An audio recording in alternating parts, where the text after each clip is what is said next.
news came at the worst possible time, the way news usually did. Serafina Voss was standing at the kitchen counter, with flour on her palms, and the cold morning pressing in through the gaps in the window frame, when Elder Harwick walked through the door and set a folded piece of paper on the table. He did not look at her. He sat down, poured himself a cup of tea from the pot she had already made, and unfolded the paper with the unhurried movements of a man who was not worried about anyone else's reaction to what he was about to say. "Your name has been submitted for the claiming," he said. Serafina set down the dough she was working. She pressed her floured palms against her apron and looked at him. "I submitted it 3 days ago," he continued, reading from the paper as though it were a grocery list. "You are required to present yourself at the registration office in the capital on the morning of the 14th. A carriage from the district office will collect you at dawn. You will be housed at the palace preparation site until the ceremony." She waited. He finally looked up. His eyes were pale and steady, and had always reminded her of the surface of still water, calm, because nothing underneath it was moving. "You understand what the claiming is," he said. "I know what it is," she said. "Then you understand that your being selected is not a possibility we need to plan for. The king will choose from the high families. This is about the pack fulfilling its required quota. I have submitted you because I am required to submit someone, and you are available." The word landed in the kitchen the way cold water lands, sharp and immediate and spreading outward before you can stop it. Available. Not capable. Not worthy. Available. Like an empty seat. Like a spare room. She turned back to the dough. "I will be ready by the 14th, she said. He nodded, and went back to reading his paper. That was the conversation. That was all it was, and yet that evening, when Harwick had retired, and the house was dark and quiet, Serafina sat at the kitchen table, with a candle burning low between her hands, and she felt the weight of the thing settle over her like a second skin. The claiming ceremony. She had known about it the way you knew about distant storms, as something real and significant happening somewhere far away from the life you were actually living. It happened once in a generation. The Alpha King, when he reached the age and the High Council decided the time had come, would summon eligible women from across all 7 packs. They would be presented. He would choose. She was 22 years old, and she had a veil across the lower half of her face, and no wolf, and no rank, and a stepfather, who had entered her name to fill a box on a form. She blew out the candle and went to bed. The village of Ashford Ridge existed in the way that forgotten places often do, with a kind of quiet stubbornness, as though simply continuing to exist was a form of defiance. The houses were old, and the roads were unpaved, and the fields were gray-soiled and reluctant, but the people stayed, and the market ran every 3rd day, and children were born and grew up, and eventually left, or did not leave. Serafina had not left. She had thought about it, when she was younger. Before the fire, before the veil. When she was 11 or 12 and her mother was still alive, and the world still felt like a place that had things in it that were meant for her. She had thought about the capital city, the wider packs, the life that existed past the ridge at the edge of Ashford's border. After the fire, she had stopped thinking about it. It was one of the adjustments she had made, quietly, without announcement, in the years that followed. She had adjusted the size of her world to match the size of her life, and she had stopped reaching for anything that was not within arm's length. The veil had been the old healer Ada's idea. Ada ran a small remedy shop at the edge of the market, and had been the one to treat Serafina's burns in the earliest weeks, when the injury was still raw and changing. She had not suggested the veil as a permanent thing. She had suggested it as a protection, a covering for tender skin, something to wear while the healing continued. But the healing finished, and the veil stayed. It stayed because wearing it was easier than not wearing it. Not wearing it meant faces reacting. Not wearing it meant the involuntary moment of adjustment that people made when they looked at her, the half-second of surprise or discomfort or pity before they composed themselves. The veil removed that moment.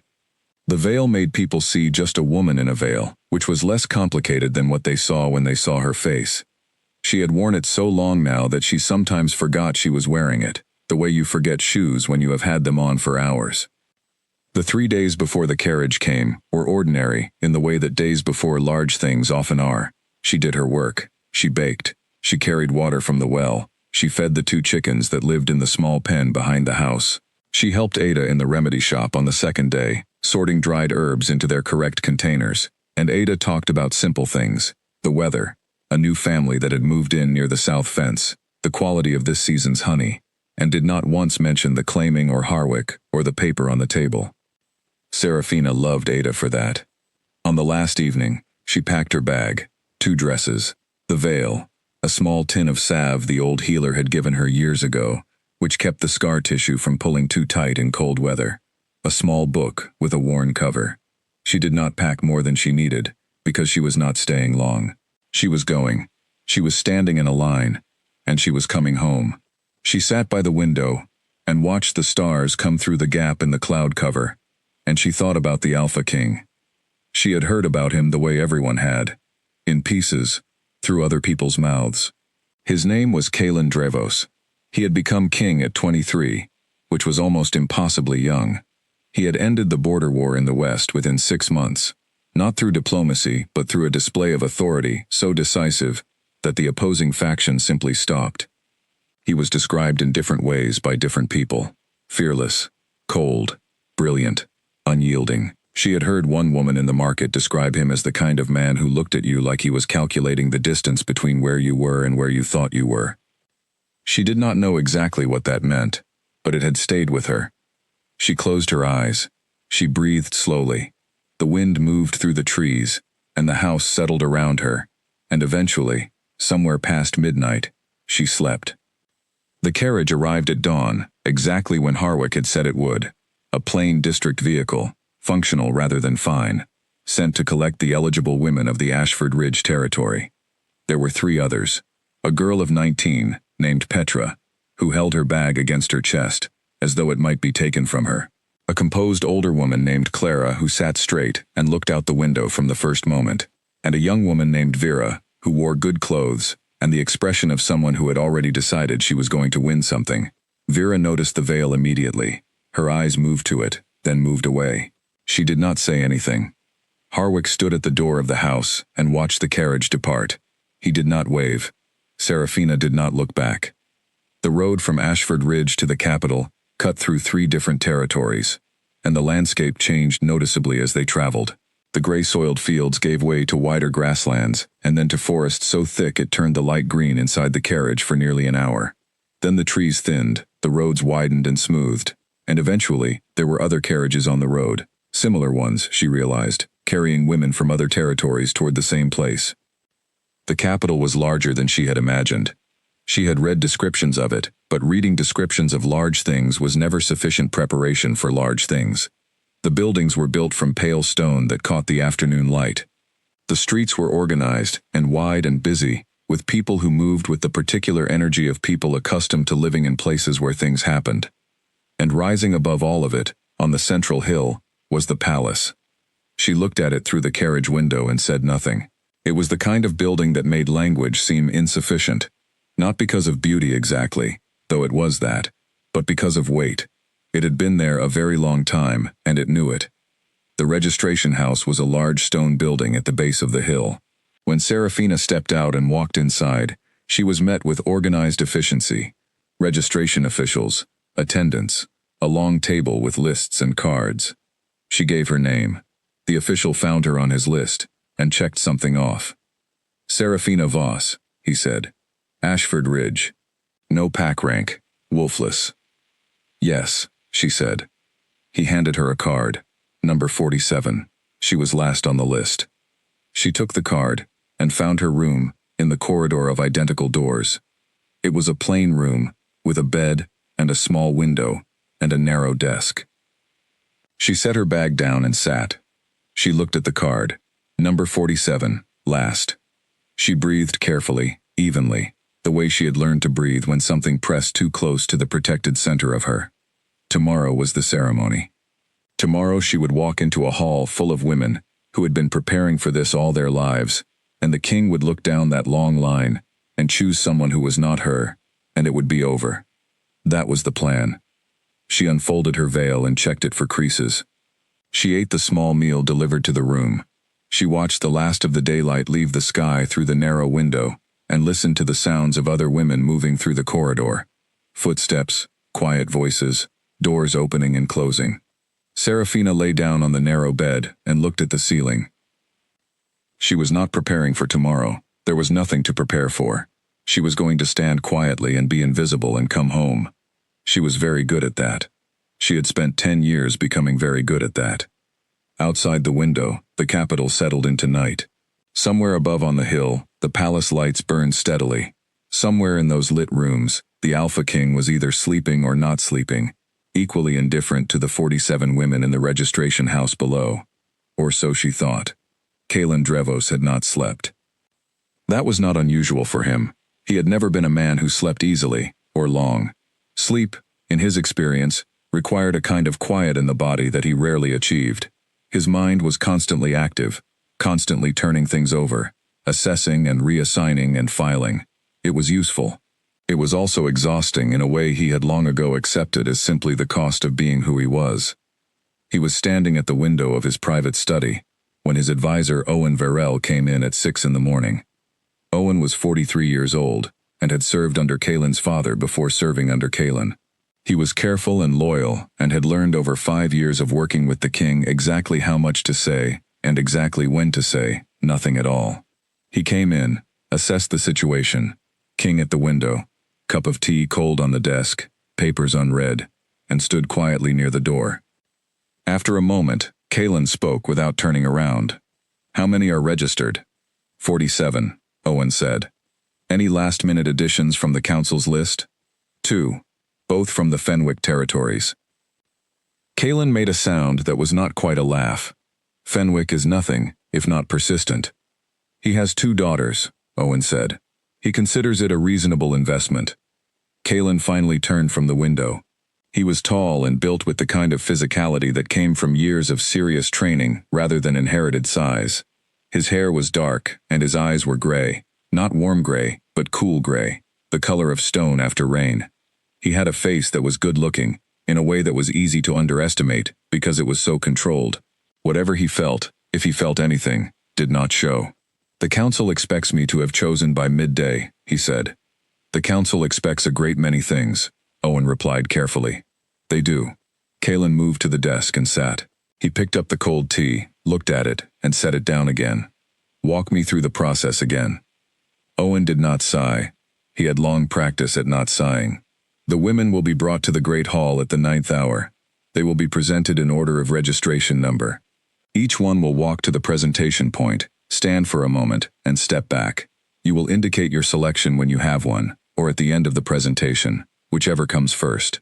The selected woman will then be brought to stand with you, while the council documents the choice. The formal binding ceremony follows at a later date. And if I do not indicate a selection?" Owen was quiet for a moment. "The council has made clear they consider that outcome unacceptable." "I know what the council considers acceptable," Kalen said. There was no heat in it. It was a simple statement of fact, delivered with the flatness of a man who had been managing councils for 5 years and had learned to distinguish between threats that required action and threats that required only patience. "What I am asking is whether there is a legal mechanism by which the ceremony can be adjourned." "There is not," Owen said. "The law governing the claiming requires a selection before the hall is cleared. It has not been left empty-handed in 400 years. Kalen looked at the unread papers on his desk. 400 years. "It would be a significant precedent, my lord." "I am aware." He was quiet for a moment. Then he stood, which meant the conversation was moving into its final phase. "I will need the formal uniform laid out, dark, not the ceremonial gold. The council can make their peace with that. And I want the hall temperature checked. Last time, it was too warm, and 2 women nearly fainted, which was unpleasant for everyone." "I will see to it," Owen said. He was nearly at the door when Kalen said, without looking up from the papers he had finally begun to review, "Owen, how many of the 47 are there by genuine choice?" Owen considered the question. "Perhaps 10. "And the others?" "Family obligation, political positioning. Some will have been entered without much consultation." Kalen nodded once, as though the answer had confirmed something he already knew. "Make sure the hall has water available for all of them. It will be a long morning." Owen left. Kalen sat alone in the study and read his papers with the same attention he gave everything, careful and complete, absorbing the information, and then setting it aside in whichever part of his mind was responsible for holding things until they were needed. But the papers this morning were hard to focus on, because underneath the regular work of his mind, there was something else moving, something lower and quieter that he had learned to pay attention to, even when he could not explain it. His wolf. Kalen had been born with a strong wolf. That was common knowledge, though the specifics of it were not something he discussed. The wolf had been a constant presence in his life since he was young, not a separate entity exactly, but a secondary layer of perception that existed alongside his own, a kind of deep-seated instinct that informed things without quite explaining them. What was less common was the intensity of it. His wolf was not a quiet advisor, it was more like a second heartbeat, something that ran parallel to his own thinking and occasionally ran ahead of it. And lately, for the past several months, the wolf had been restless. Not anxious, not troubled, just restless, in the way that a well-trained animal is restless before something it can smell but not yet see. It was aware of something. What that something was, Kalen did not know, and the uncertainty was unusual enough to be mildly irritating.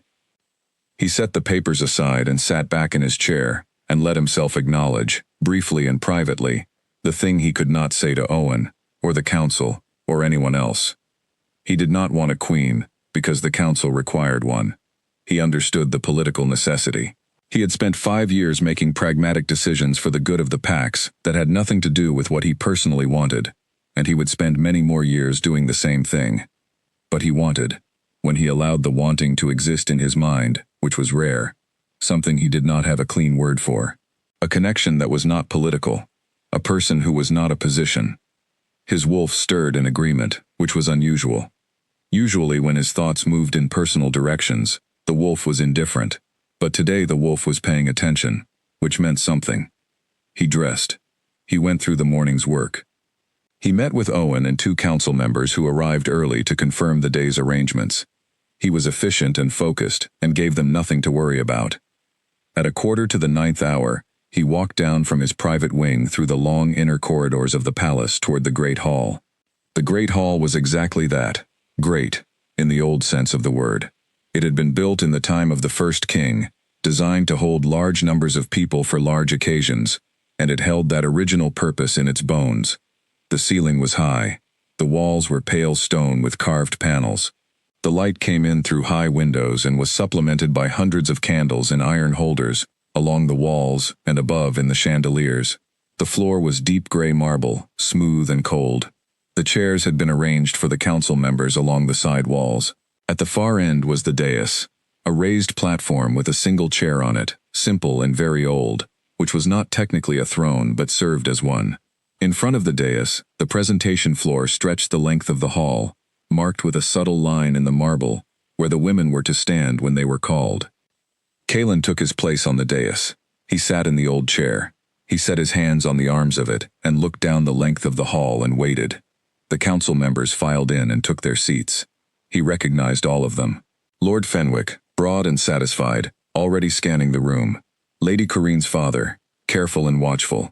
The 4 elder council members who had been there since his father's time. Owen, standing to the side of the dais, which was his usual post. Then the doors at the far end of the hall opened, and the women began to enter. They came in single file, organized by number. They were dressed in their finest, blues and greens and deep reds, fabrics that had clearly been saved or purchased for this occasion. They moved with varying degrees of composure. Some held their heads very high. Others kept their eyes down. A few looked openly at him as they passed into the waiting area and then looked away quickly. His wolf was silent, not watching, not interested. He remained still. He watched the hall fill. It was a long room, and 47 women filled it with movement and color, and the quiet tension of people who are waiting for something important. The council murmured among itself. The attendants moved along the edges of the room. Outside, he could hear the distant sounds of the capital going about its morning. Owen stepped forward and announced, formally and clearly, that the claiming ceremony was now open. He outlined the process in brief, as was tradition. The women listened. The council listened. Kalen looked at nothing in particular and breathed. Then Owen called the first name, and the ceremony began. The first woman was from the Fenwick territories. tall, composed, with the confident bearing of someone who had been prepared for this moment. She walked to the presentation point, stood straight, met Kalen's gaze for exactly the right amount of time, and stepped back. His wolf, nothing. The second was from the Central District, young, nervous. She stood for 3 seconds and stepped back too quickly. Nothing. The third, the fourth, the fifth. The hall moved with the rhythm of it. Names called, women presenting, the slight sound of fabric and footsteps, and the council watching carefully. Kalen watched them all. He was not indifferent to them as people. Each one was a person, with a life and a reason for being here. But his wolf offered no signal, gave no response, registered nothing across the first 20 women, and then the next 10 after that. He did not let this show on his face. He sat with the same steady attention, and looked at each woman, as she presented herself, and gave her what he could in the circumstances, which was his full and genuine attention, even if it did not lead anywhere. By number 30, some of the council members were shifting in their seats. Lord Fenwick was very still, watching with the focused attention of a man waiting for his investment to pay off. His daughter was number 32, and when she came forward, she was striking, undeniably, with Fenwick's height and her mother's sharp eyes. The hall felt the slight shift in attention that comes when someone appears who clearly has something to offer. His wolf. Silence. Absolute silence. Number 32 stepped back. He nodded slightly, as he did for all of them. Fenwick's expression did not change, but something behind his eyes shuddered. The second Fenwick daughter, who was number 38, was even more striking than the first, and presented herself with polished perfection that had clearly required years of practice. Nothing. His wolf was not resting or uninterested. It was alert in the quiet way that precedes something, focused on whatever was coming, filtering out everything that was not it. He had felt this before in other contexts, in the hours before a difficult negotiation, or the morning before a battle. The wolf knew something was approaching. It just would not tell him what. Number 40, 41, 42. The ceremony was nearing its end, and the hall was beginning to produce the particular tension that comes from a conclusion that has not yet arrived, but should have by now. The council members were exchanging glances. Owen was carefully not looking at him. 43, 44, 45. Number 46 was a tall, quiet woman named Clara, from Ashford Ridge, who presented herself with calm and dignity, and stepped back without ceremony, and his wolf maintained its watchful silence. Owen cleared his throat. Number 47, he said. Serafina Voss, Ashford Ridge. A sound moved through the hall. Not loud, not dramatic, just a murmur, the kind that happens when something slightly unexpected occurs. Because Serafina Voss was wearing a veil. A thin silver veil across the lower half of her face. It moved with her breathing. It was perfectly maintained, and clearly worn with habit, and against the backdrop of 46 other women, who had all presented themselves in full view, it stood out with the quiet intensity of a closed door. She walked from the waiting area to the presentation point. She walked as though she was walking through a market, or down a village road, not with performance, not with practiced elegance, but with the simple and completely natural movement of someone who was not trying to be anything other than exactly what she was. She reached the mark.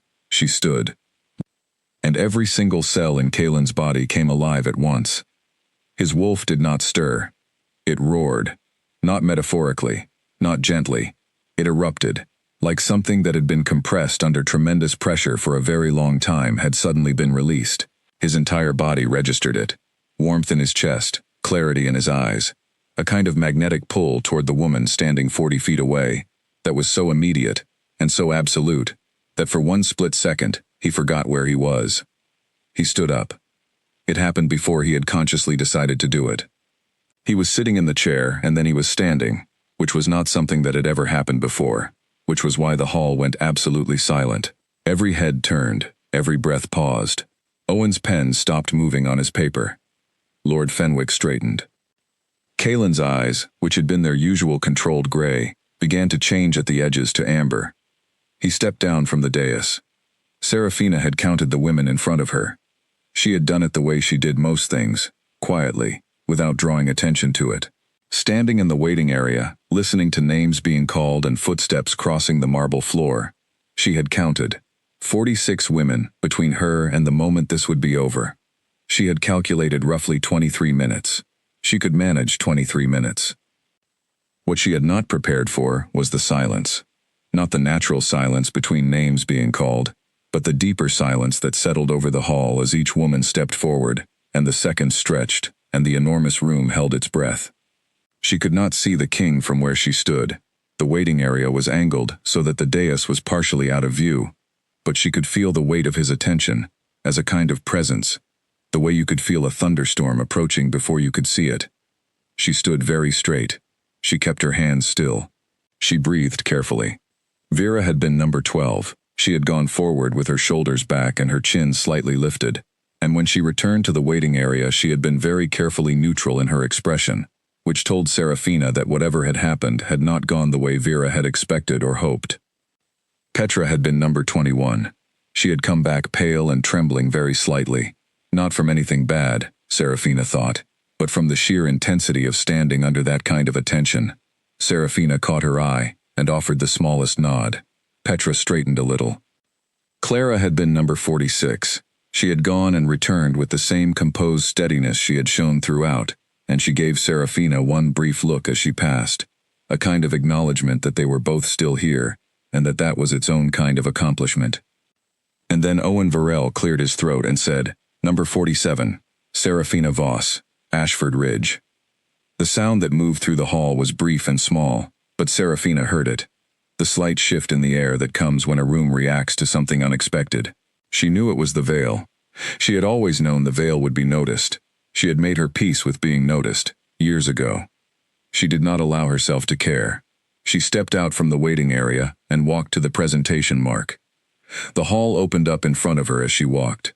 It was very large and very bright, with candlelight, and the marble was smooth under her feet, and the faces of the council members along the walls were turned toward her in various degrees of curiosity and assessment. She did not look at them directly. She looked at the presentation mark, and she walked to it and stood on it. She looked up. The dais was at the far end of the hall. The chair on it was old and plain, and the chair was empty. It took her a half-second to process that. She had expected to look up and find a man sitting in a chair 30 feet away, watching her with indifference. She had prepared herself for indifference. What she found instead was an empty chair, and then she found him, because he was not on the dais. He was on the floor of the hall, walking toward her. Her brain attempted to rearrange the image. It did not immediately succeed. He was tall. She registered that first. Tall and broad through the shoulders, and moving with the kind of ease that very capable people have, not showy, just natural, as though his body understood itself completely. Dark hair. A face that she would have described, if required, as serious, in the way that was different from cold. Not closed off, but intensely focused. And his eyes, which she could see even from this distance, were not the gray she had heard described. They were amber. The hall was completely silent. No one in it seemed to be breathing, and that included Serafina, who had completely forgotten to execute the careful breathing she had maintained for the past 23 minutes. She was standing at the presentation mark, looking at the Alpha King, walking toward her across the marble floor of his great hall, and every single thing she had told herself this morning, that she was a placeholder, that she was invisible, that she would stand and be overlooked and go home, every single one of those things had just ceased to have any relationship to what was currently happening. He kept walking. Behind him, on the dais, his advisor Owen had stopped writing on his paper. At the walls, the council members had gone very still. She could hear, in the absolute silence, the faint sound of someone drawing a surprised breath near the back of the room. He stopped approximately 3 feet in front of her. She had to look up to meet his eyes, which she had not expected to need to do.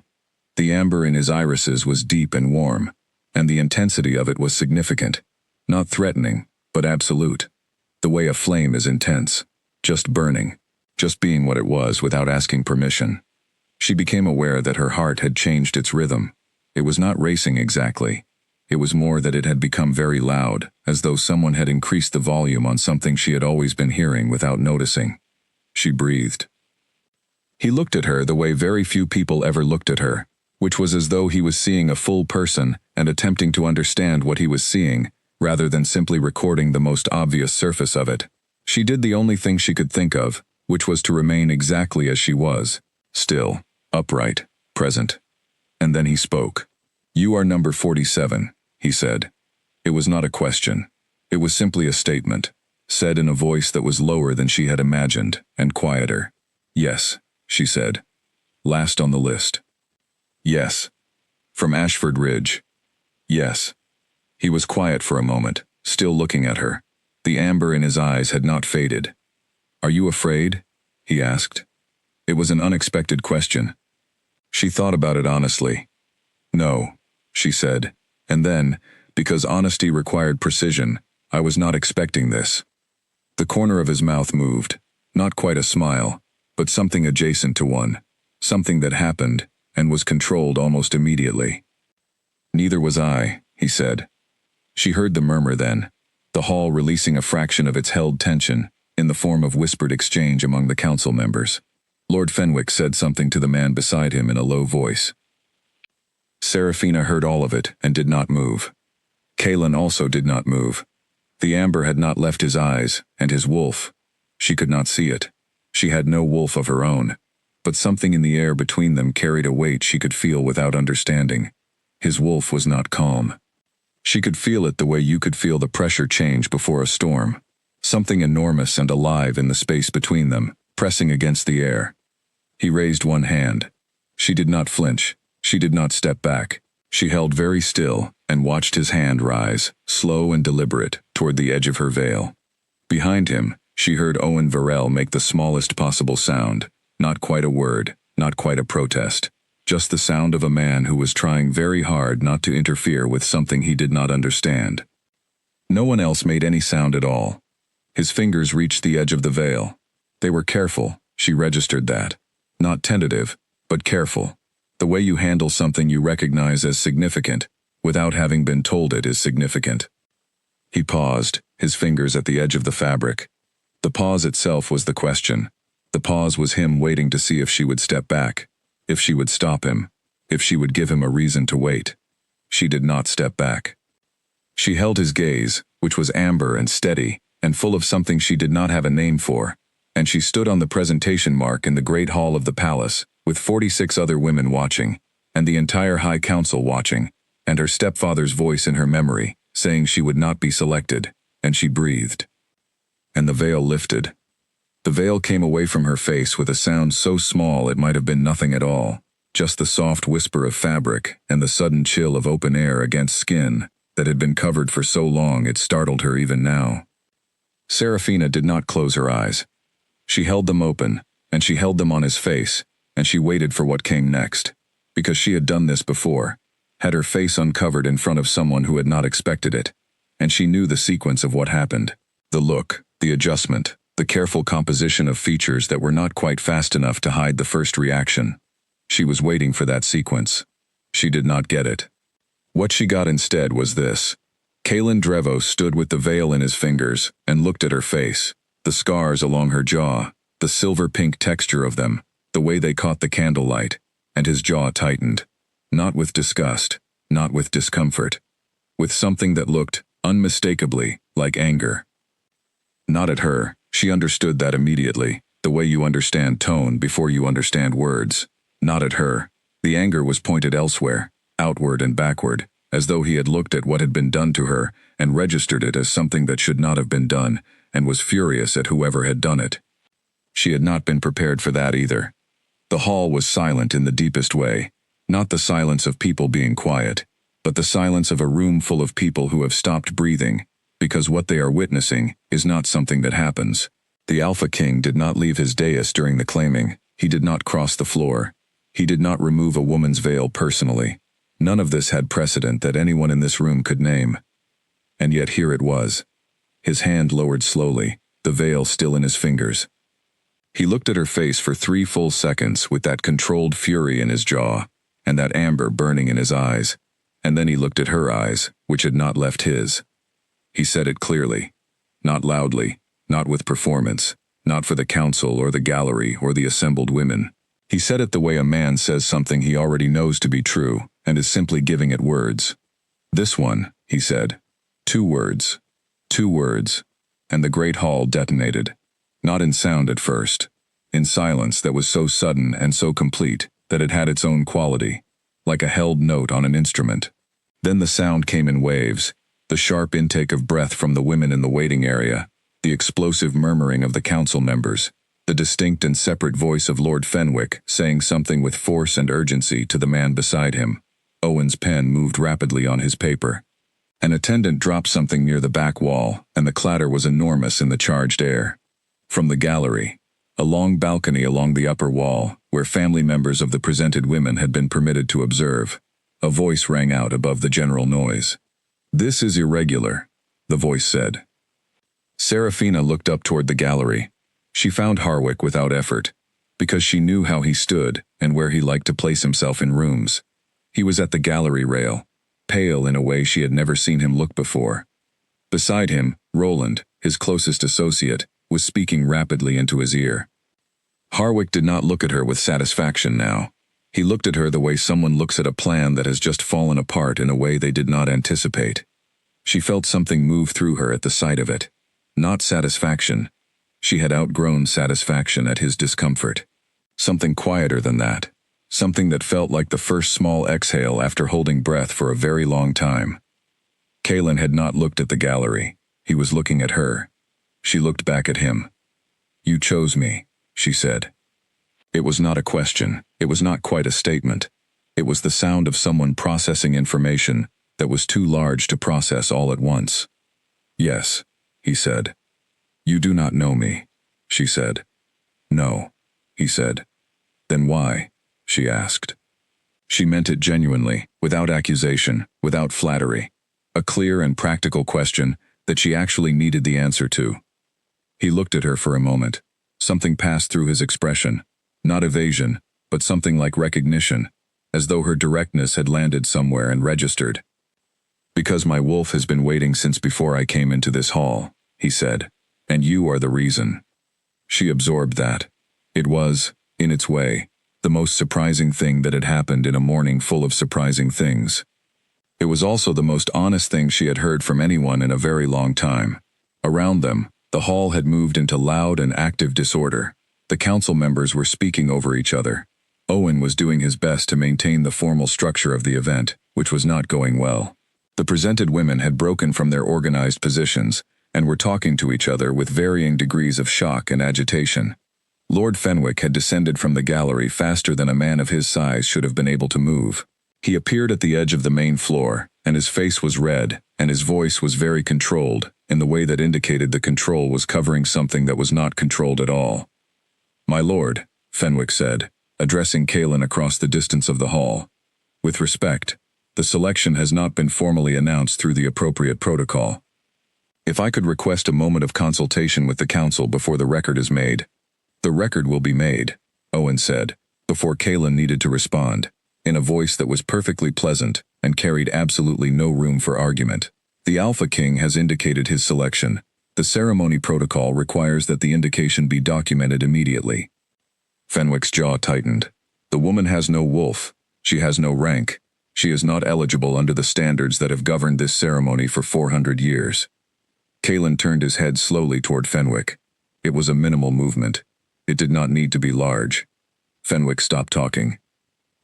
"The standards that govern this ceremony," Kaelin said, and his voice had shifted, no longer quiet and private as it had been with Serafina, but carrying the particular weight of authority that lived in him constantly, and sometimes needed to be made visible. "Require that eligible women from each pack territory be presented. They do not specify rank. They do not specify the presence of a wolf. They specify one thing only: eligibility by age and pack affiliation." He paused. "She is 22 years old, and she is registered to the Ashford Ridge territory. She is eligible." A silence. Fenwick's face went through several things in rapid succession. He arrived at the careful blankness of a man recalculating. "As you say, my lord," he said. He stepped back. Serafina had watched this exchange from her position at the presentation mark, which she had not moved from. The marble was cold through the soles of her shoes. She looked at Kaelin. He had turned back to her after the exchange with Fenwick, and the amber in his eyes had cooled slightly. Not gone, but lower. He was looking at her again, with that concentrated attention. He held out the veil to her, not placing it back on her, just holding it out so she could take it if she wanted it. She took it. She held it in her hands. She did not put it back on. She did not know exactly why she did not. It was not a decision she had thought about. She simply did not, and when she noticed that she had not, she decided not to question it. Owen materialized at Kaylin's shoulder with his paper and his pen, documenting the selection with the efficient composure of a man who had absorbed the shock of the morning and filed it somewhere to process later. "The selection has been made and documented," Owen said, in the formal cadence. "Serafina Voss, of Ashford Ridge. Selection confirmed at the 9th hour and 42 minutes. The record is complete." Another wave of reaction through the hall. In the gallery, Harwick was very still now. Roland had stopped speaking into his ear. They were both watching with the particular attention of men who are not sure what has just happened to them, but are beginning to understand that something has. Serafina looked up at Harwick. She held it for a moment. Then she looked away. Kaylin was standing beside her now, not in front of her, close enough that she was aware of it as physical fact. The space between them was full of the particular quality that spaces between two people carry when something significant has happened, and neither of them has yet fully processed it. Serafina looked down at the veil in her hands. She thought about Harwick's face in the gallery, the pale shock of it, the rapid recalculation. She thought about the word he had used, available. She thought about the fact that she was standing on the presentation mark of the great hall of the palace, without her veil on her face, and the Alpha King was standing beside her, and she had been chosen. She had been chosen. She did not know what to do with that. She genuinely, completely did not know what to do with it. She had not built any part of herself around the possibility of being chosen. She had built everything, every habit, every quiet small life, around not being chosen, around being invisible, around occupying the smallest possible amount of space in any given situation. And now she was at the center of the largest possible situation. She breathed. "What happens now?" she asked. He looked at her, and then, very quietly, he said, "I believe that depends on you." She had not expected that. She looked at him. "On me?" she said. "This is not a small thing," he said. "What I have chosen today, what it means. I am aware of that, even if the ceremony has not asked you to be." He paused. "You are not required to be pleased about it." She looked at him for a long time. She thought, "He is telling me I have a voice here." She thought, "He does not know who I am, or what I have come from." She thought, "This is the most unexpected thing that has ever happened to me, and I do not know yet whether unexpected is the same as bad." She said, "I have questions." "I expect you do," he said. "Many questions." "We have time," he said. Around them, the hall continued its organized motion. The ceremony was over. The selection had been made. The record was complete. The council would convene. Fenwick would maneuver. Harwick would do whatever Harwick did next. All of that was coming.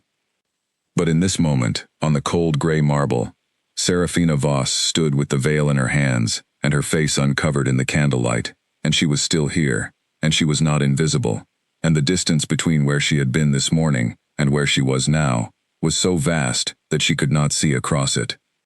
She breathed. "Many questions," she said again. He nodded once. "Ask them," he said. The refusal came in the corridor outside the great hall. Not inside. She had not wanted to make it a spectacle, and there had already been enough spectacle for one morning. She waited until Owen was guiding her down the wide corridor that led from the ceremony hall toward the preparation wing, and then she stopped walking. Owen turned. Serafina stood very still. "I need to speak with him," she said. "The king, before anything else is decided." Owen's expression moved through something and then settled. He nodded once and turned back. The conversation happened in a small room off the main corridor, not a formal room, just a waiting space, with 4 chairs, and a window, and a lamp that was not lit yet, the morning light still sufficient. Kaylin came within 3 minutes, which told her something about how quickly he moved, and how seriously he took the request. He sat across from her. Owen remained by the door. Serafina sat with the veil in her hands, and her face open, and said, "I cannot accept the selection." Kaylin looked at her without visible surprise. "I did not come here to be chosen," she said. She wanted to be precise about this, not emotional. She was not angry. She was not frightened. She was simply a person who needed to say a true thing clearly. My stepfather submitted my name to fulfill a quota. I came here knowing that I would not be selected and that I would return home.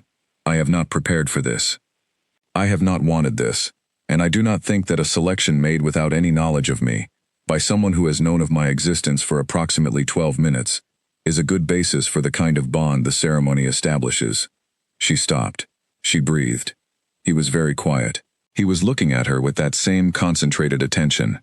You are right, he said. She blinked. About the knowledge, he continued, about the 12 minutes. You are right that it is not a reasonable basis for the kind of decision the ceremony represents. He paused. I would offer you this. 3 days. You remain in the palace, not as a selected mate, but as a guest. You may ask any question you have. You may see whatever parts of this place you wish to see. You may speak to whoever you wish. And at the end of 3 days, if your answer is still no, I will honor it. She absorbed this. You would honor a refusal, she said. Yes. The ceremony law. The ceremony law requires that I make a selection. It does not require that the selection result in a binding. The formal binding is a separate step, one that both parties must enter. His voice was even. I am offering you 3 days to make a decision, rather than asking you to make it in the next 5 minutes, which is what the official process would prefer. She looked at him. She was looking at a man who had just upended a 400-year-old ceremony, who had the absolute legal authority to say this selection is final, and proceed without her input, and who was instead sitting in a waiting room off a corridor, offering her 3 days and the word honor. She did not trust it yet. She had not been given enough reasons to trust much of anything in a long time, but she noted it. She filed it in the place where things were stored, until they could be properly assessed. 3 days, she said. 3 days. And I may refuse at the end. Yes. She thought for a moment, then she nodded. All right. He stood. Owen moved away from the door. The room she was given was nothing like the registration house room. It was in the guest wing of the palace. The ceiling was high. The furniture was old and well made, and not trying to prove anything. There was a window that looked out over a garden, bare at this time of year, but still arranged with clear intention. A woman named Bess appeared, and introduced herself as the attendant assigned to the guest wing. She was middle-aged and brisk in the best possible way, with the expression of someone who had seen unusual things before, and was not going to be thrown by them. She showed Serafina the room, and the adjacent rooms, and then said, Is there anything you need? In a tone that meant she expected there to be, and was ready to produce it. My bag is at the registration house, Serafina said. It will be here within the hour, Bess said. She nodded and left. Serafina sat in the chair by the window, and looked at the bare garden below. She had 3 days. She needed to think about this with the same clarity she brought to everything else. Set aside the strangeness of the morning. Set aside the amber eyes and the veil being lifted, and the 2 words that had changed the temperature of an entire room. Set those aside, and think practically. What were her actual options? She could accept the selection at the end of 3 days. That meant becoming the mate of the Alpha King, which meant a complete dismantling of every wall she had ever built, and every invisible routine she had made her life from. It meant becoming visible in a way she had never been. It meant stepping into a world that was enormously complicated, and enormously public, and had nothing in common with anything she knew. She could refuse. She would go home to Ashford Ridge, to Harwick and the gray-soiled fields, and Ada in the remedy shop. Nothing would change. She would go back to being exactly what she had been, which was a person who had stopped hoping, and stopped reaching, and had made herself comfortable in the not reaching. She sat with both options, and let them sit next to each other in her mind. Then she stood up, because sitting still was not going to help her think, and she went to explore. The palace was large. She moved through it carefully, just walking and looking at things the way she always looked at things, with full attention, and without needing to say anything about them. She saw the wide central corridors with their carved walls and their lanterns. She found the library through an open door and made a note of it. She saw the courtyard garden from a walkway connecting 2 wings. She also saw the eyes following her. Not hostile eyes exactly, not all of them, but watching eyes, assessing eyes. She passed two women in a corridor near the council wing, who stopped speaking as she went by. She passed a group of officials who went very still, in a way that told her they had been talking about her before she appeared. She was used to being watched. She was not used to being watched for this reason. She found the library and went in. It was warm and quiet, and full of the smell of old books, which she had always found calming. "You are braver than you look." The voice came from behind one of the shelves. Not startling, unhurried, and almost amused. Serafina turned. A young woman appeared from between two shelves. She looked perhaps 19, with dark hair and gray eyes, the same gray that Kalen had when his were not amber, and a quality of movement that was energetic and direct, the movement of someone who was always going somewhere, and was often late. "Or maybe not braver," the young woman said, revising. "Maybe just different. You are not afraid of anything in this building, are you?" "I do not know this building well enough to be afraid of it," Serafina said. The young woman smiled. It was a quick and genuine smile, the kind that arrived and stayed without asking permission. "I am Marin," she said. Serafina recognized the name, Kalen's younger sister. "Serafina," she said. "I know." Marin sat on the arm of a reading chair, in the way that the reading chair had not been designed for, but which she had clearly decided was acceptable. "I watched the ceremony from the upper gallery, the small one, not the official one where all the family members were. I watch from there, because from the official gallery, you have to stand next to Lord Fenwick, and Lord Fenwick breathes in a way I find distracting." Serafina looked at her. "My brother has been waiting for you," Marin said. Not dramatically, just as a piece of information. "He does not know me," Serafina said. "His wolf does," Marin said simply. She picked up a book from the nearest shelf and turned it in her hands without looking at it. "He does not talk about his wolf to people. But I could see it in him, if you know how to look, and I know how to look at him. His wolf has been restless for months, and then you walked into that hall and he stood up." She set the book down. "I have never seen him stand up, in 5 years of claiming preparation and all the events before it. He does not stand up for things. He is the kind of person who needs a very significant reason to move from where he has decided to be." "Why are you telling me this?" Serafina asked. Marin looked at her with direct, uncomplicated eyes.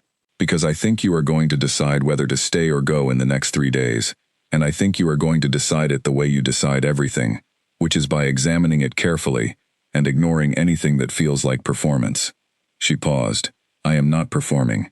I genuinely think you should stay. I also think you should stay for yourself, not for him, and not because of what happened in the hall. I think you should stay because you have been small for a very long time, and this place is very large, and I think there might be things here that belong to you." Serafina absorbed that. "You do not know me," she said. "No," Marin agreed, "but I am quite good at reading people. It is the one thing Kalen and I have in common." She stood up from the arm of the chair. "If you want, I could show you the better parts of this building. Not the official parts, the actual good ones." Serafina looked at her for a moment. She thought about the corridor, with the watching eyes, and the officials calculating. "Yes," she said, "I would like that." The better parts of the building turned out to include a roof terrace on the south wing, which was cold, but had a view of the entire capital, spread below in the afternoon light, and the old map room, which no one used anymore because the maps it contained were so outdated that their political information was useless, but which contained a table that was 12 feet long, covered in a single hand-drawn rendering of all 7 pack territories that someone had made 200 years ago. A remarkable piece of work, regardless of its accuracy. She also saw Lady Corrine, not up close, at a distance, in one of the formal corridors. Corrine was tall, and moved with the deliberate grace of someone who was always being watched, and had made a decision to be worth watching. Her wolf, Serafina could feel even at this distance, was powerful, a kind of low presence in the air around her that spoke of strength and control. She looked at Serafina across the corridor for exactly 3 seconds, not hostile, not friendly, assessing. Then she looked away and continued walking. Marin, who was beside Serafina, said quietly, "Lady Corrine expected to be chosen. She has been preparing for this for 6 years." Serafina thought about that as they walked. "She is powerful," she said. "Very," Marin agreed. "Then why wasn't she chosen?" Marin glanced at her. Because she is not you, she said. That evening, Serafina sat in her room, in the guest wing, with the lamp lit, and her book open on her lap, and the garden dark below the window, and she thought about the day.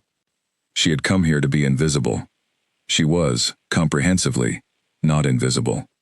She thought about Kaylin's amber eyes. She thought about Marin's easy honesty in the library. She thought about Kareen's 3-second assessment. She thought about Harwick in the gallery, pale and rearranging. She thought about what Marin had said. You have been small for a very long time, and this place is very large, and I think there might be things here that belong to you. She closed the book. She breathed. She had 2 days and 23 hours left to decide. The first question Marin asked her on the morning of the second day was about the fire. They were in the map room again, because Serafina had asked if they could go back. The 12-foot map had stayed with her overnight. They were sitting at opposite ends of the enormous table with cups of tea that Marin had organized from somewhere, and that Serafina suspected was not an officially sanctioned activity in the map room, but which Marin seemed unconcerned about. Tell me about Ashford Ridge, Marin said. What would you like to know? What was it like growing up there? Serafina considered. Quiet, she said. Small. The pack is not large, and not particularly old. The people are. Most of them are decent. The land is not rich, but they manage. Marin nodded. She was turning her teacup slowly in her hands. And your family? My mother died when I was 14. My stepfather has managed the household since before that, since he married my mother, which was when I was 9. Elder Harwick, Marin said. Yes. A pause. He submitted your name. He submitted it to fulfill a quota, Serafina said. He told me directly that selection was not a possibility to plan for. Marin was quiet for a moment. She was working through something. Can I ask you about the fire? She said. Serafina set her teacup down. She looked at the map on the table and breathed. Yes, she said. How old were you? 12. You were in the barn when it started. Yes. Do you know how it started? This was the question she had learned to step around, because the answer was not clean. I was told it was an accident. Old wood, a lamp. These things happen in old buildings. Marin's eyes were careful. But... Serafina looked at her. You asked if I know how it started. I do not know. I have never known. What I know is what I experienced. I was in the barn. I was working with the horses. I smelled the smoke before I saw anything. And by the time I understood what was happening, the fire was already large. She paused. I got out. The horses got out, but I did not get out fast enough on the left side. Marin nodded. Then, were you beginning to shift at that time? Your wolf, before the fire, was there any sign of it coming? Something moved in Serafina's chest. It was not a comfortable movement. I was told my wolf did not survive the trauma, she said carefully. That is not what I asked, Marin said, quietly and without sharpness. Serafina looked at the map. She had asked herself the same question more times than she could count, and had arrived at a place of settling, of accepting what she had been told and building her life around it. But underneath the settling, there had always been something she had never been able to fully smooth over. Before the fire, she said slowly, I had been different. For about a year. I did not know what to call it then, because no one had explained the early signs to me.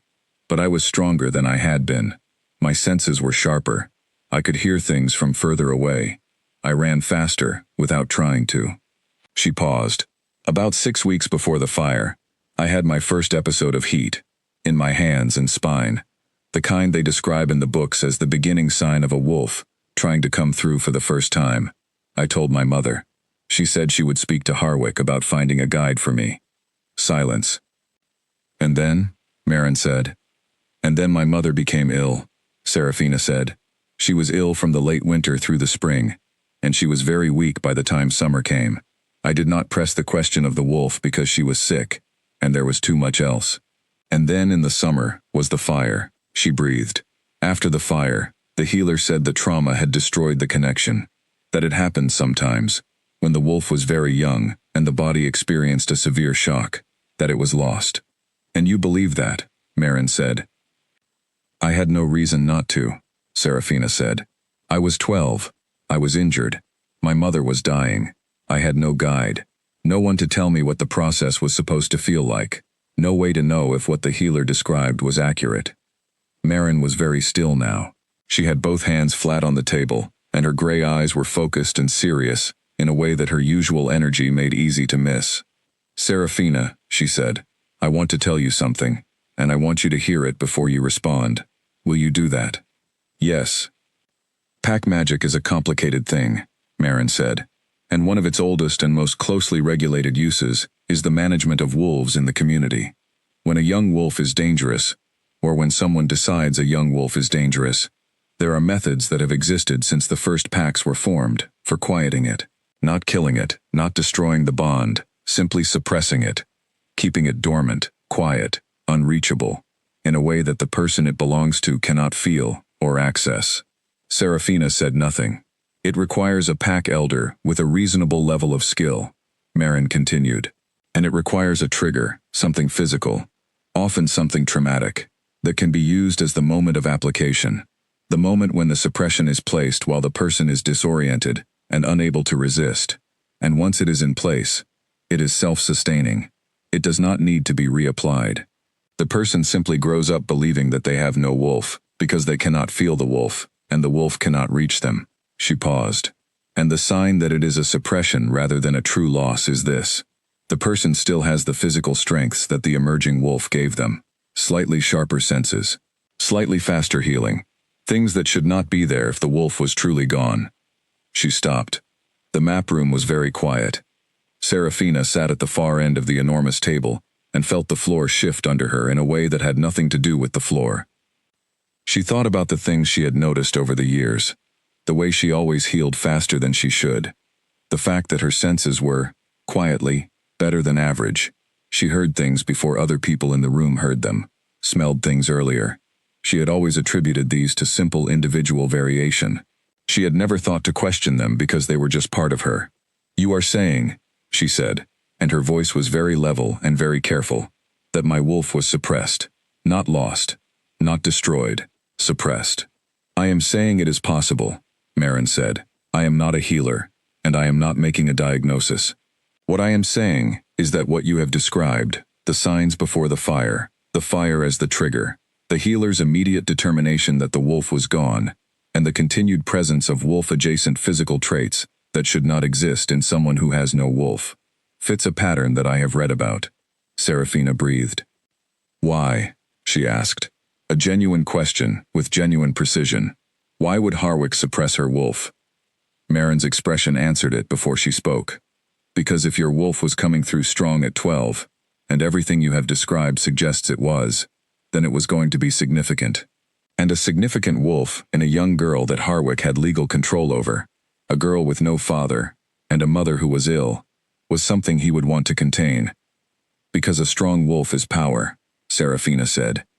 "Yes," Marin said. "And power in someone he was responsible for was power he could not own, which in the language of men like Harwick is the same as a threat." Serafina sat with this. It was the most significant thing anyone had said to her in 22 years. It was the thing that, if true, rewrote the map of her own life, in a way that was so complete, she could not see the edges of it from here. She pressed both palms flat on the table, and looked at the 12-foot map, with its careful rivers and old borders. "Is it reversible?" she said. Marin's expression shifted. The careful expression of someone who is thoughtful about how they deliver good news, because good news can be its own kind of shock. "Yes," she said. "With the right healer, and the right process, a suppression can be unraveled. It is not easy, and it is not comfortable, but it can be done." Serafina said nothing for a long moment. She thought about Harwick setting the paper on the kitchen table 3 days ago. She thought about his voice saying she would not be selected. She thought about the word available, and the word formality, and the way he had looked in the gallery when Kaelin chose her. Not just surprised, but caught. The look of a man who has been maintaining something in secret, and has suddenly realized that the secret is in a room where it was never supposed to be. "He knew," she said. "He has always known." Marin did not say yes, or no. She just looked at her with those careful gray eyes. "He sent me here knowing nothing would happen," Serafina said. "Because nothing was supposed to happen. because nothing would have happened with the wolf suppressed, and my rank 0, and my profile invisible. He sent me here because he had to send someone, and he was confident I was safe, meaning contained, meaning harmless, meaning not a problem. She breathed. He did not anticipate Kaelin, she said. No, Marin said softly. I do not think anyone anticipated Kaelin. They sat in the quiet of the map room for a long time after that. The morning light came through the high windows and spread across the old drawing. The tea went cold. Serafina sat with the information and let it settle into her in layers, the way large things settle, not all at once but gradually, each layer changing what was underneath it. Her wolf was not dead. It had never been dead. It was there, somewhere underneath the silence of 10 years, underneath the veil and the quiet life and the careful shrinking. It was there, waiting. She pressed her palms flat on the table, and she breathed, and she let herself feel that. Then she stood up. I need to speak with your brother, she said. Marin was already standing. I know, she said. She did not go directly to Kaelin. Not because she changed her mind. She was very clear in her mind, clearer than she had been about anything in a long time. But first she had to get through the corridor outside the map room, which was where Lady Corrine was waiting. Not waiting for her specifically, or so it appeared. Corrine was standing near one of the high windows, looking out at the courtyard, and she turned when she heard footsteps with the unhurried movement of someone who was comfortable in every room they had ever been in. Marin made a small sound beside Serafina that might have been the beginning of something but stopped itself. Serafina, Corrine said. Her voice was warm and precise. She had the kind of voice that had been trained, not born, a deliberate instrument rather than a natural one. Lady Corrine, Serafina said. Corine's eyes moved briefly to Marin, and then back. I was hoping to speak with you privately, she said, if you have a moment. Serafina looked at Marin. Marin's expression was very carefully neutral, which told Serafina that the neutral was costing something. I will find you in the east sitting room, Marin said, directing it at Serafina. Then she walked away with the brisk movement of someone who was leaving a situation because they chose to, not because they were being managed out of it. Serafina looked at Corrine. Walk with me? Corrine said. They walked. The corridor was quiet. Corrine moved beside her with that deliberate grace, and Serafina moved the way she always moved, simply forward. I will not waste your time, Corrine said. I appreciate that, Serafina said. You have been here 2 days. You have spoken with Marin, which I expected. You have explored the palace. You are, from what I have observed, more composed than any person in your situation has a right to be, and more intelligent than most people this building has received in a very long time. A pause. I respect that. I am telling you that directly, because I think you respond to directness better than to performance. I do, Serafina said. Good. Corrine turned slightly, so they were walking parallel, along the window side of the corridor. I was prepared to be chosen, she said. I want to be clear that this is not complaint. It is context. I have spent 6 years in preparation, not purely for the position. I understand that sounds unlikely, but it is true. I have a genuine capacity for the work that a mate to the Alpha King needs to do. The political navigation, the council management, the pact diplomacy, these are things I am built for. I believe you, Serafina said. Corrine looked at her, and something in the look shifted, a brief and genuine surprise at being believed without argument. She recovered it quickly. Then I think you can understand, she said, that I am not in a position to simply accept what happened in the hall and proceed as though it has no impact on plans that involved years of work. I understand that, Serafina said. What I am offering you, Corrine said, and her voice was very even now, very measured, is this. You have 3 days to decide. If, at the end of 3 days, you decline the selection, I am prepared to advocate to the council that Kaelin be permitted to reconsider. That is within the law. A declined selection can be followed by a secondary selection within the same ceremony period. I have confirmed this. She paused. In exchange, I would ensure that Ashford Ridge is placed under formal council protection, that your stepfather is formally investigated, that you are given a real position somewhere, with income and standing, rather than simply being sent home with nothing. Serafina walked and listened and said nothing. It was a good offer. She turned it over in her mind with the full and honest attention it deserved. It was not a cruel offer. It was not an attempt to threaten or frighten her. It was a genuine and even generous offer, made by someone who had things she wanted and was willing to trade for them. She thought about it for 30 seconds. Then she said, "Why is Harwick's name in the council protection documents that your family filed in the Ashford Ridge territory 8 years ago?"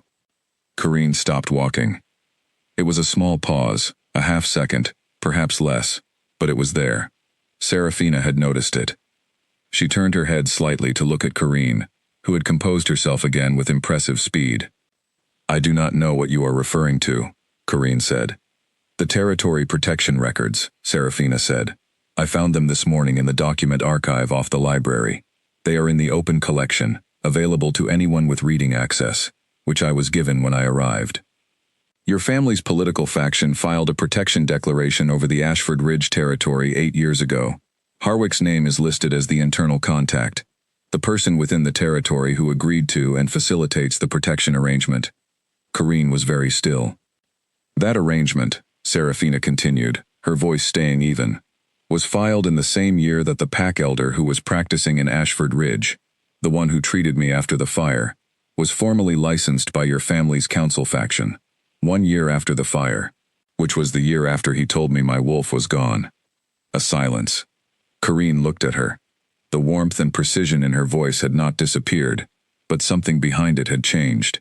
Something behind it was calculating, in a way that was no longer doing the calculations on Serafina's behalf. "That is," Corrine said carefully, "a significant set of connections, to draw from public records. They are in the same archive in the same corridor," Serafina said. "Connecting them is not difficult, if you know what you are looking for." "And what do you think you are looking for?" Serafina looked at her. She did not feel rage. She did not feel wounded or betrayed. Corrine was not someone she had trusted, and therefore could not betray her. What she felt was the very clear and very useful feeling of understanding exactly where she stood. "I think," she said, "that the offer you just made me is more complicated than it appeared, and that accepting it would have complicated consequences for me that were not disclosed in the offer." Corrine said nothing. "I think your family's political faction has had an arrangement with Harwick for 8 years, Serafina continued. "I think that arrangement may have involved knowing what he did to suppress my wolf. I do not know the full extent of it.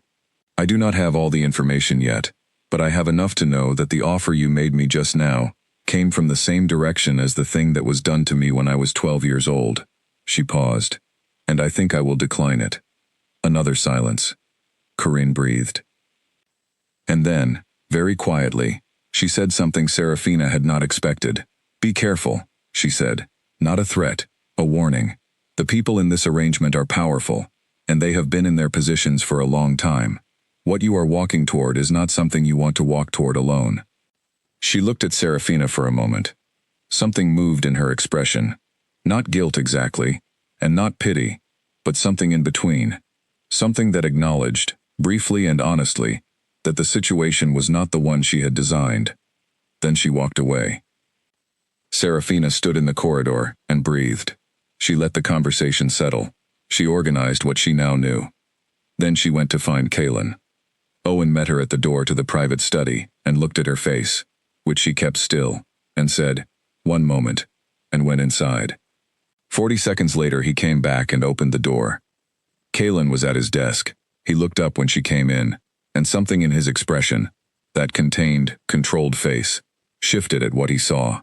Not alarm exactly. Recognition. The recognition of someone who can read the weight a person is carrying in how they enter a room. "Sit," he said. She sat. She told him everything. Not dramatically, not in pieces. All of it. From what Marin had found that morning, to what Corrine had offered, to what she had discovered in the archive, and what the connections meant. She told it in order, without embellishment, as she would have explained any sequence of events that needed to be understood clearly. He listened without interrupting. He was very still. His eyes never left her face. When she finished, there was a silence. "The pack elder who treated you after the fire," he said. His voice was level. "Is he still practicing in Ashford Ridge?" "No. He left the territory 4 years ago. I do not know where he is." "Owen will find him." He said it as a fact rather than a plan. "The archive documents, you have a clear location?" Third shelf, east side of the reading room. The file is labeled with the territory code. He nodded. He looked at the desk for a moment, then he looked at her. I am sorry, he said. She looked at him. For what was done to you, he said. I do not have a sufficient word for it, but I wanted to say it. She sat with that for a moment. It was not a performance. It was said the way he said everything, simply, without asking for anything in return. What happens now, she said. Now, he said, and there was something in his voice she had not heard before, the determined and focused thing that anger was made from. We find out the full shape of it, all of it, Harwick, Corrine's faction, the Elder, the protection arrangement. We find the shape of it, and then we deal with it properly. And my wolf, she said. He looked at her steadily. If what Marin found is right, and I believe it is, then your wolf has been waiting for 10 years. We will find someone who can help you reach it. She looked at him. She thought about all of it, the fire and the veil and the 10 years and the careful invisible life she had built, and she thought about Marin saying there might be things here that belong to you, and she thought about the wolf that had supposedly been destroyed and had instead been sitting in the dark all this time, waiting. She breathed. My 3 days are not up, she said. No, he said. You still have tomorrow. I am not going to wait until tomorrow, she said. He looked at her, waited. I am staying, she said. Nora arrived at the palace on the morning of the 4th day. She was not what Serafina had imagined. She was small and older, perhaps 60, with close-cropped gray hair and the compact, precise movements of someone who had spent a lifetime doing careful work in small spaces. She carried a leather bag that was worn at the seams from obvious long use. She did not look at the palace the way most people looked at the palace, with any expression of being impressed by it. She looked at it the way a carpenter looks at a building, assessing the structure and finding it adequate or not adequate for her purposes. Kaelin met her at the entrance to the private wing. Owen had found her within a day of Serafina's account. She had been practicing in the 4th territory, where she was considered one of the most skilled elder healers of her generation. She had agreed to come without hesitation, which told Serafina something about her, though she could not quite identify what. Nora looked at Serafina for a long time when they were introduced. Not at her face, or not primarily. She was looking at something that was not visible to everyone else, in the particular way that experienced healers looked when they were using more than their eyes. Tell me what you remember, Nora said. From before, from when you were 12. Serafina told her. Everything she had told Marin, and then more. The details she had not thought to mention because they seemed too small. The way the heat in her hands had come and gone in waves. The particular quality of her senses in the weeks before the fire. The night she had woken shaking and sweating, and had not understood why. Nora listened. She did not write anything down. She asked 2 precise questions at the end, and then she was quiet for a full minute. Then she said, The suppression is there. Serafina's chest moved. It is old, Nora said, but not deteriorated. Whoever placed it was skilled enough, not exceptional but competent. The technique is one I recognize from the border healers, which tells me something about where the knowledge came from and who was most likely responsible. She looked at Kaelin briefly, and then back at Serafina. It can be removed. I will not tell you it is comfortable, because it is not, but it can be done. How long? Kaelin asked. 2 sessions. The first session breaks the outer suppression, the layer that prevents access. The second, which will be harder, allows the wolf to come through for the first time, without the suppression interfering. Nora's eyes moved to Serafina. The second session will feel significant. Your wolf has been waiting for 10 years. It will not come through quietly. I understand, Serafina said. I am not sure you do yet, Nora said, not unkindly. But you will. They began that afternoon. The room Nora chose was plain. She had refused the formal medical suite and asked instead for a smaller room with stone walls and no soft furnishings, which she said were distracting. A low table, candles, the leather bag open beside her. Serafina sat across from Nora on the stone floor. Her back was straight. Her hands were in her lap. She recognized, frightened in the way that she was rarely frightened. Not of a person or a situation, but of something inside herself. Something that had been locked for so long, she could not know what it would be like when it was not. Breathe, Nora said. She breathed. The first session was not dramatic. It was quiet, painstaking, careful work. Nora's hands moved in patterns that Serafina could feel without understanding, a warmth moving through her chest and spine, finding the edges of something that should not have been there, pressing carefully at the outside of it, the way you might press the edge of a sealed lid to find where it would yield. It hurt, not enormously, more like a deep ache, the kind that comes from muscles that have been held in tension for too long, suddenly being asked to release. She breathed through it. She kept her eyes open. She focused on the stone floor, and the single candle flame, and the sound of her own steady breath. After about an hour, Nora sat back. "First layer," she said. "Tomorrow for the second." Serafina felt different. Not dramatically. It was more that something that had been very tightly closed was now slightly less tightly closed. A shift so small that she might have imagined it, except that the ache in her chest was real, and the feeling beneath it was real, and she had spent 22 years knowing her own body well enough to know when something in it had changed. She slept poorly that night. Not from pain, the ache faded by evening, but because the space where the first layer had been was now open, and something was moving in it, and the movement was unfamiliar enough that it kept reaching through her sleep and pulling her briefly awake. The second session began at dawn.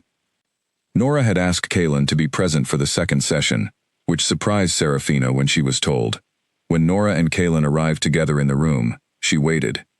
"His wolf," Nora said simply, by way of explanation, "will help anchor yours when it comes through." The first shift, even when not technically a first shift, is disorienting. Having a strong and stable presence nearby reduces that. His wolf is quite stable. She said the last part with a kind of dry acknowledgement, as though stable was the professional term for something that was considerably more than stable. Kalen sat against the wall several feet away. He did not say anything. He simply settled, and it was the right word, settled, like a large and completely solid thing finding its center, and looked at her with clear gray eyes. She found, to her own mild surprise, that she was glad he was there. "Ready?" Nora said. "Yes," Serafina said. The second session was different. The first had been careful and quiet. This one began quietly, but did not remain so. Nora's hands found the center of the suppression, the core of it, the old knot of pack magic that had been placed in her when she was 12 and disoriented and unable to resist, and she began to work on it with the focused precision of someone dismantling something that was not simply locked, but had been sealed shut. The pain came in waves, not sharp, there was nothing sharp about it, but deep and building, like pressure increasing from the inside out. Serafina breathed. She held herself very still, and she breathed. Nora's voice was a low and even sound at the edge of her awareness, guiding the work, maintaining the process, staying steady. And then something gave. It gave all at once, the way old things give. Not gradually, but in a single moment of release that was so complete it took everything else with it. The suppression broke, and the wave of it went through Serafina from the base of her spine to the top of her head, and she cried out, not from pain but from something that was not quite pain, and not quite anything else, something she had no word for because she had never felt it before. She felt her wolf. It hit her like light after a long time in a dark room, enormous and warm and completely present, rushing toward her consciousness from the place it had been kept. Not dead, never dead, just pressed down and away, and unable to reach her, and now suddenly, completely reaching her. It was not calm. 10 years of waiting was not calm. 10 years of pressing against a wall and finding no way through had been released all at once, and the wolf came through, not as a quiet companion, but as a force. Serafina felt her hands against the floor, and the floor was cold and real, and she pressed into it, and she breathed, and she held herself from the inside, the way she had learned to hold herself against many things, and the wolf moved through her like the first wind of a season changing. Nora's hands steadied. Kalen, across the room, was completely still, and she could feel him, which was new and startling. She could feel the enormous steady warmth of his wolf, like something solid in the air. And it was, as Nora had said, an anchor, something to measure herself against. Something stable and real that helped her find the edges of herself inside the enormity of what was happening. She breathed. She breathed, and eventually the wave settled. Not fully. It would not fully settle for days, she understood that, but enough. Enough that the room came back into focus. Enough that she could see the candle flame, and the stone floor, and Nora's careful watching face, and Kaelin against the wall. He was looking at her with amber eyes, and an expression she had no name for. She breathed. And then she shifted. Not because she tried to, she had not been ready for that, had not thought she was anywhere near that point. Her body simply did it. The wolf taking the first opportunity it had been given in 10 years, with a kind of absolute and immediate decision that bypassed her conscious intent entirely. It was the most complete thing she had ever experienced. She came back to herself. It was brief, the shift, over in a matter of seconds, and found herself back in her own form on the stone floor, breathing hard, with Nora watching her very carefully, and Kaelin having moved across the room to kneel a few feet away. Nora made a sound. It was a small sound, the sound of someone who was looking at something they had read about but never expected to see. She was looking at Serafina with an expression that was absolutely different from the brisk professional competence she had maintained for 2 days. The markings, Nora said, not to either of them specifically, more to the air itself. Serafina looked down at her arms. The skin along her forearms had a faint silver pattern on it, not permanent, fading already, but visible. The kind of pattern that appeared on a wolf during a shift and could be read by those who knew how to read them. She had not seen it herself. She looked to Nora. Nora was quiet for a moment that stretched. "Serafina," she said, "do you know your mother's family name? Her birth name before she married?" "Vale," Serafina said. Her family was called Vale. Nora closed her eyes. She opened them after a moment and looked at Kaelin, and what passed between them in that look was something Serafina could not fully read from the outside. "The Vale line," Nora said. "It is in the old records, the oldest records, not the current pack histories. The Vale line is one of 3 families in the historical record that carries the Lycan inheritance, the original bloodline, from before the 7 packs were established, before the Alpha King system, before any of the current hierarchy." She breathed. "It was thought to have ended 2 generations ago." Serafina looked at her. "It did not end," Nora said. "It is in this room." The silence was enormous. Kaelin, who was kneeling a few feet from her, looked at her with amber eyes that were completely clear and completely certain. Then, without words, without announcement or explanation, he lowered himself to one knee. Not both knees. One. In the way of recognition. The old way. The way the historical records described. The gesture made, not in submission, but in acknowledgement, of something older and more fundamental than the current order of things. Serafina looked at him. "You knew," she said, not accusatory, just the question. "My wolf knew," he said. "I did not have the words for it until now." She breathed. She looked at the silver pattern fading from her arms. She looked at Nora, who was sitting with her hands folded, and the expression of someone who has witnessed something significant and is being quietly respectful of that fact.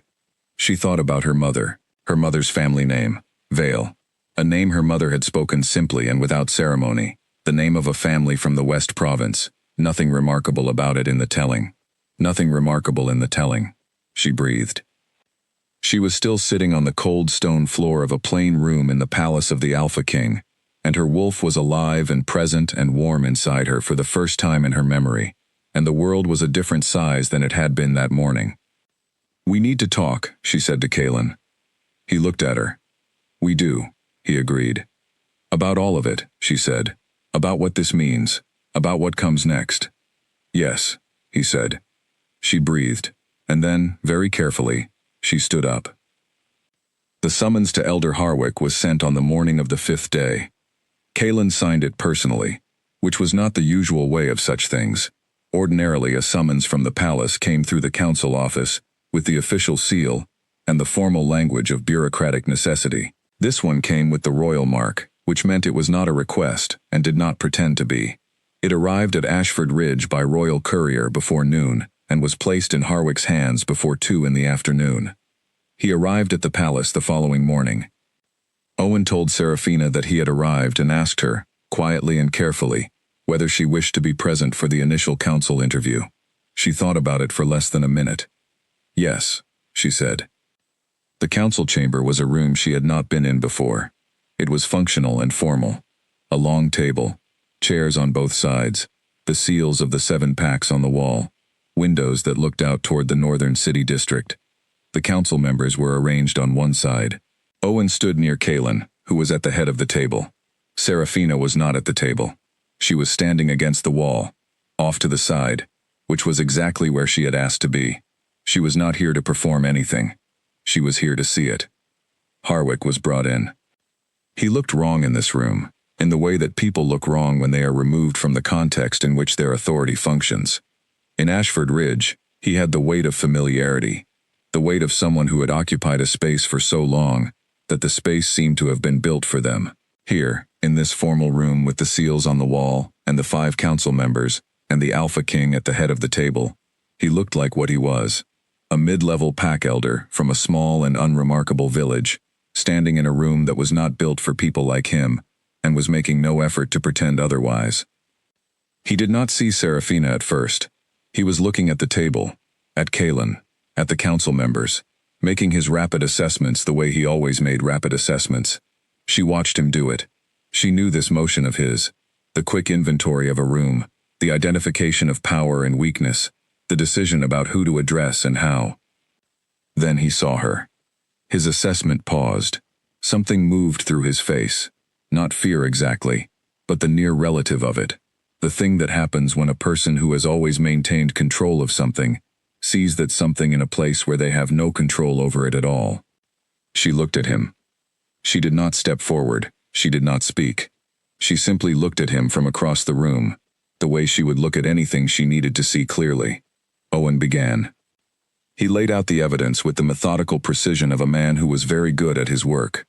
The archive documents, the protection arrangement, the licensing of the pack elder who had treated Serafina, the connection to Kareen's family faction, the timeline, the months before the fire, the signs of an emerging wolf, the fire as trigger, the healer's immediate determination that the wolf was gone, Nora's professional assessment of the suppression, its technique, its characteristics, its likely origin.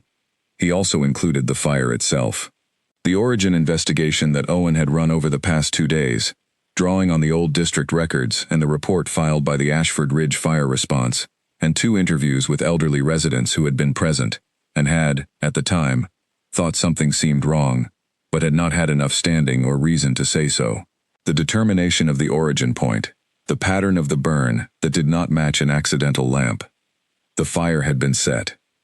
Harwick's face, which had been careful and controlled, and making its calculations throughout, changed when Owen said that. Not dramatically, but it changed. He said, "That is a serious allegation." "It is a documented finding," Owen said. "If you have information that contradicts the documentation, you are invited to provide it." Harwick was quiet. He looked at the table. He looked at the council members, 2 of whom he had clearly been banking on as political allies and who were now sitting with the expressions of people who had recalculated. He looked at Kaylin, who had not moved and whose expression had not changed, and who was looking at him with gray eyes that were neither warm nor cold, just fully and completely present. And then he looked at Serafina. She held it. She had prepared herself for this, not with a speech or an argument, not with anger that she had decided to perform, because that was not how she worked. She had simply decided to be present and to let him see exactly what was here. The thing he had tried to reduce to a placeholder, the thing he had sent to a ceremony as a formality, the thing he had managed and contained and kept quiet for 10 years. She stood against the wall of the council chamber with her face uncovered and her hands still, and she looked at him. He looked back. She thought, he is not going to apologize. She knew that about him. He was not built for apology. Apology required a belief that the other person's harm mattered more than your own assessment of the necessity of causing it, and Harwick had never believed that about anyone. But he was calculating, and calculating was a form of acknowledgement, and acknowledgement was enough. One of the older council members cleared his throat. "In light of the documented evidence," he said, with the careful phrasing of someone managing a very sensitive conversation, "the council has prepared a formal determination.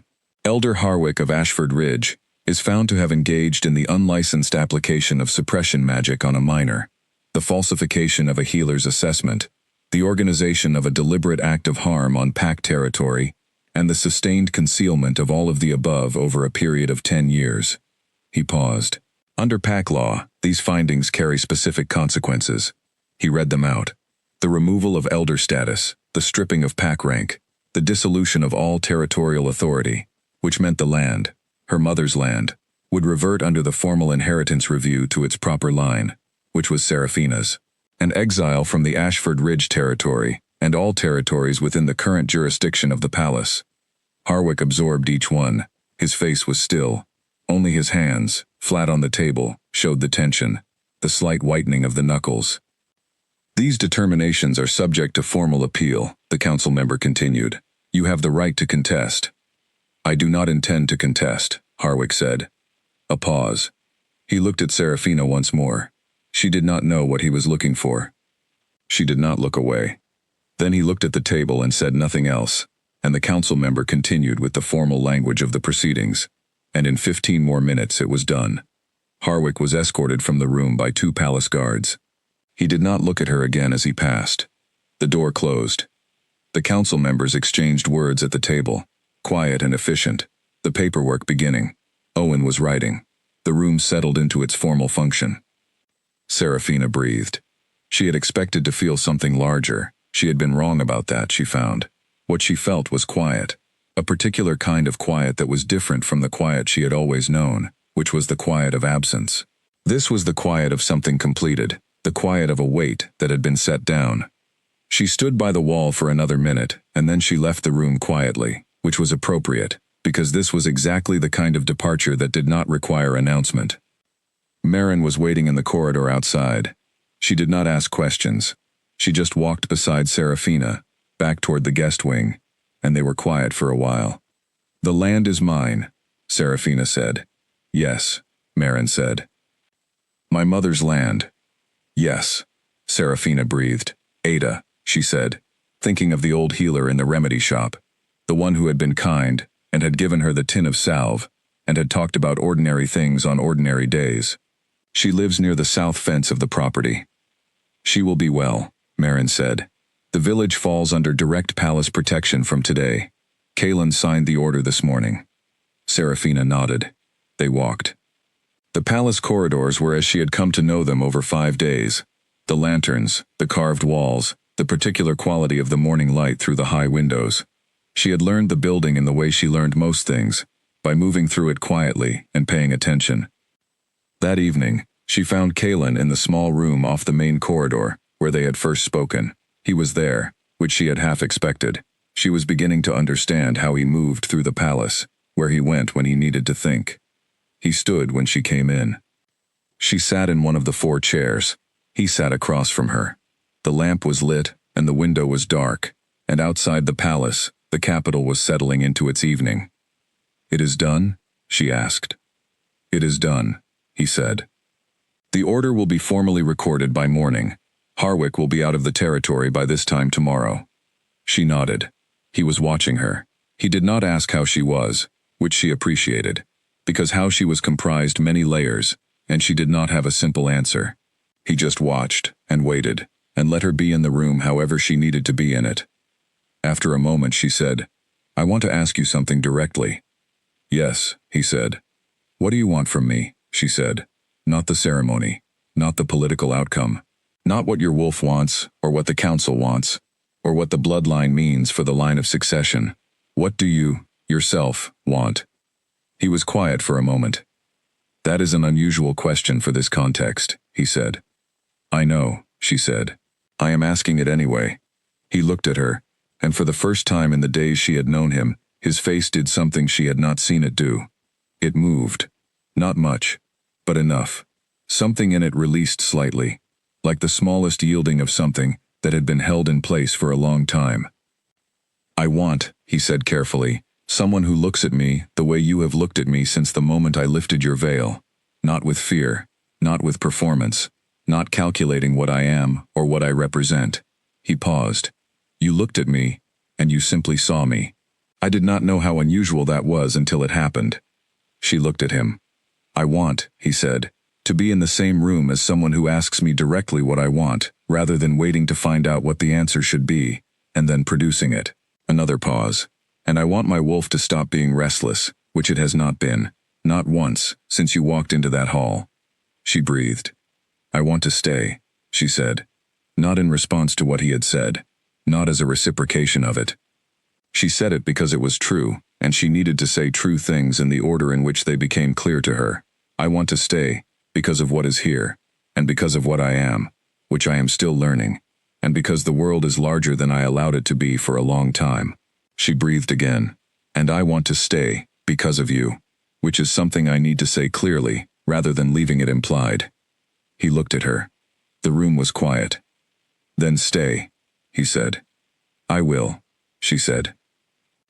A silence, not uncomfortable, the kind of silence that is not empty but full, the kind that two people sometimes reach when they have said the true things, and there is nothing to fill the space with, because the space does not need filling. Then he said, there will need to be a formal acceptance ceremony. The council requires it for the record. I know, she said. It will be in front of the gathered packs, he said. A large number of people. I know that too, she said. Are you prepared for that? She thought about it honestly. No, she said, but I will be. He nodded once.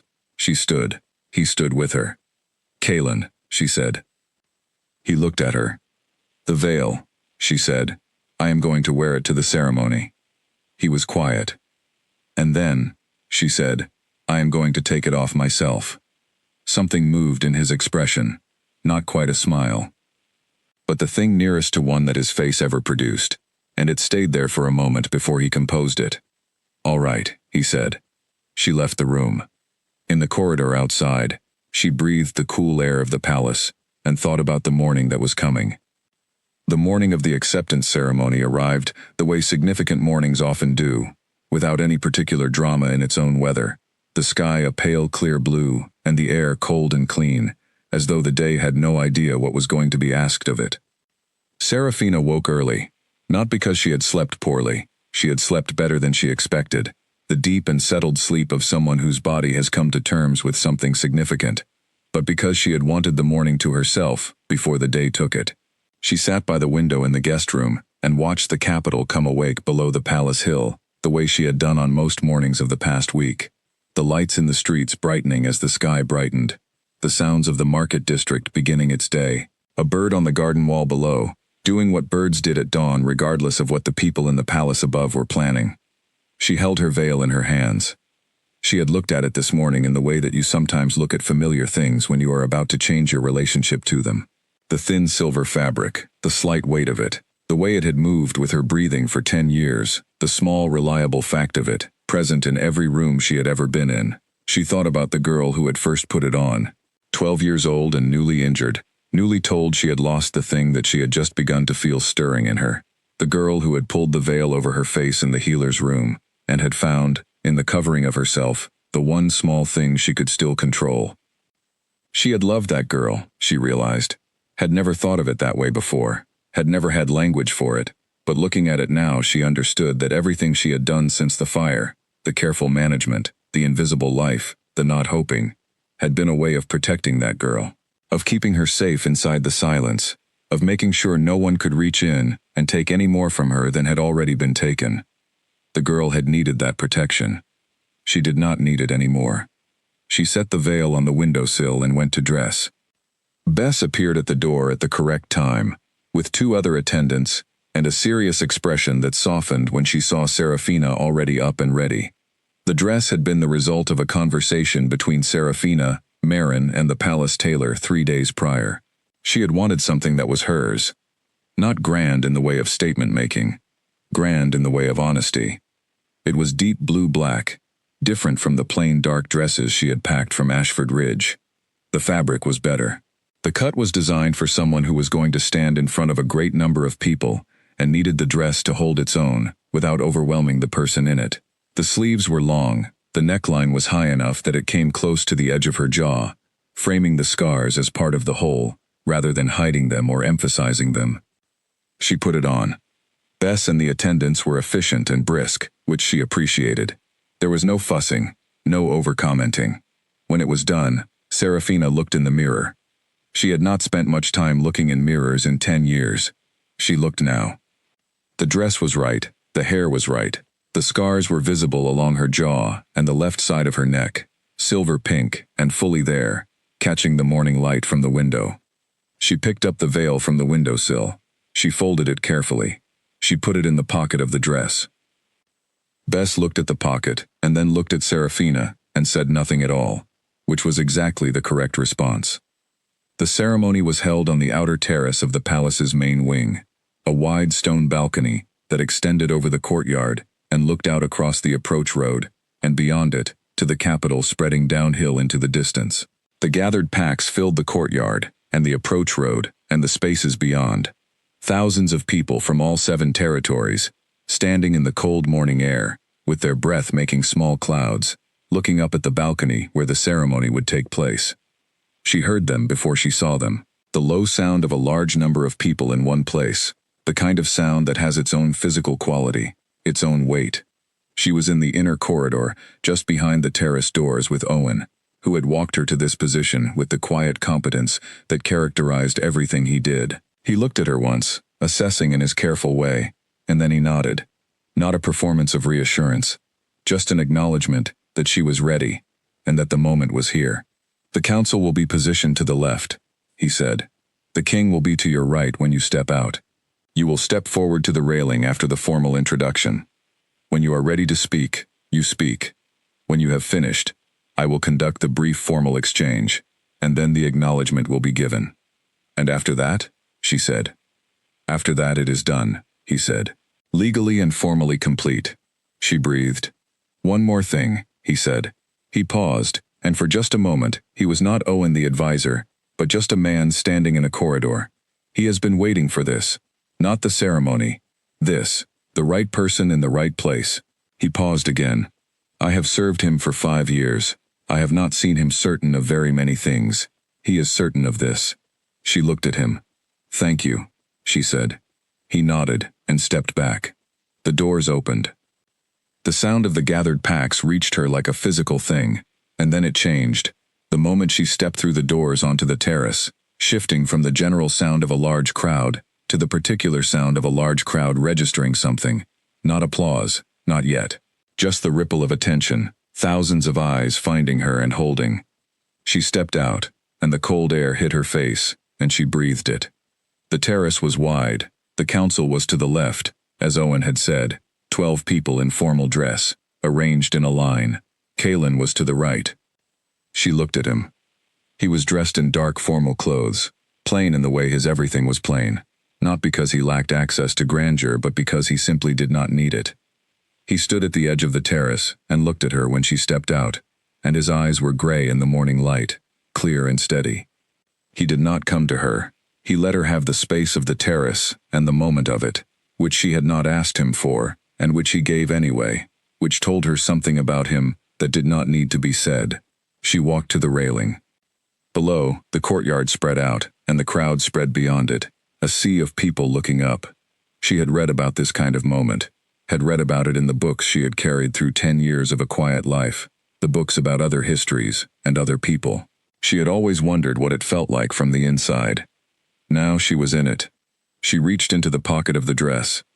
The veil was there, exactly where she had put it, the thin silver fabric, folded carefully. She took it out.